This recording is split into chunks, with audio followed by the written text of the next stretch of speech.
एक मारवाड़ी था, उसको घूमने का बड़ा शौक था। अब वो घूमते घूमते एक ऐसे राज्य में चला गया जहां पर क्या था, हर 5 साल में राजा चुना जाता था, पर चुनाव का तरीका अनोखा था।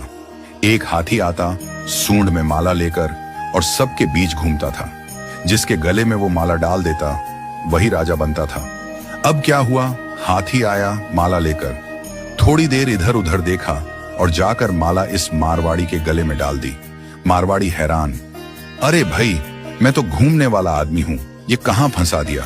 खैर, उसे राजा बना दिया गया, सिंहासन पर बिठाया गया। राजपुरोहित आया, तिलक करते हुए शर्तें सुनाने लगा।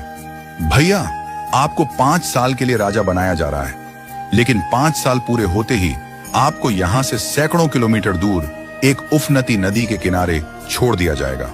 उस नदी में घड़ियाल हैं, मगरमच्छ हैं, जिनकी वजह से आप नदी पार नहीं कर सकते। अगर किसी तरह पार कर भी गए तो उसके बाद आएगा एक गहरा जंगल जिसमें हिंसक जानवर और खतरनाक राहें हैं।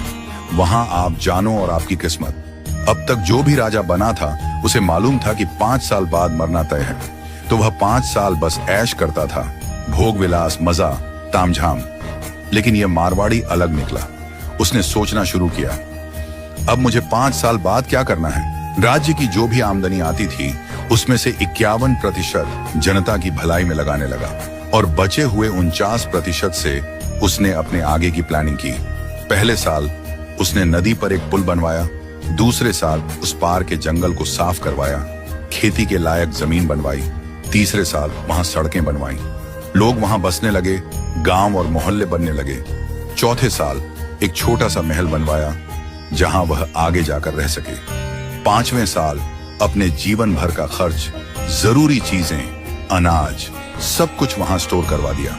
अब 5 साल पूरे हो गए। परंपरा के अनुसार लोग उसे ढोल नगाड़ों के साथ विदा करने आए। लोगों की आंखों में आंसू थे। कहने लगे, ऐसा राजा हमने पहले कभी नहीं देखा।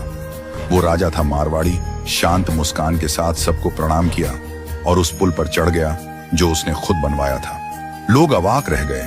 हजारों राजा आए गए, मारे गए, लेकिन ये पहला राजा था जो भवसागर को पार कर गया।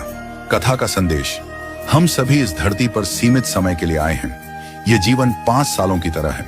जो इस समय को मौज में घमवा देता है वो अंत में उस भवसागर में गिरता है जहां मगरमच्छ, घड़ियाल, दुख और पीड़ा है। लेकिन जो जीवन का उपयोग अच्छे कर्मों, जनसेवा और प्रार्थना में करता है वो इस जीवन से परे उस पार पहुंच जाता है। तो आज ही से भवसागर पार करने के लिए अपना पुल बनाना शुरू कीजिए, ताकि जब आपका